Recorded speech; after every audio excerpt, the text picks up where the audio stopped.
Millions of meals have been served in this kitchen. For decades, Loaves and Fishes in Sacramento has been a place where many have found a sense of care. Chris was really the heart of that mission of hospitality and of welcoming people in. But after 4 decades of fighting to feed and care for Sacramento's unhoused, Marie Josephine Delaney, known by everyone as Chris, passed earlier this month. She and her husband Dan were arrested many times in acts of civil disobedience and fighting for the rights of folks who don't have them. Chris was a co-founder of Loaves and Fishes, bringing daily hope to one of the region's most vulnerable populations. She was really the heart and soul of our mission. She really lived it and lived it by her example every day.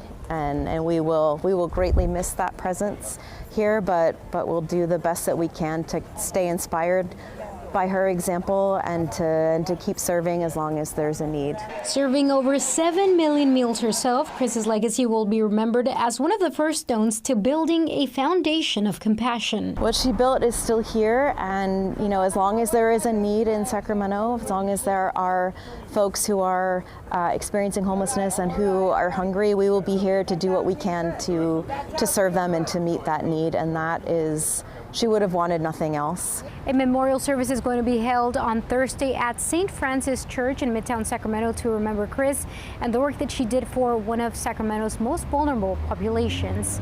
In Midtown, Marisela de la Cruz, KCRA 3 News. And even after getting out of the organization, technically, Chris never really left. She was helping out at that location every day.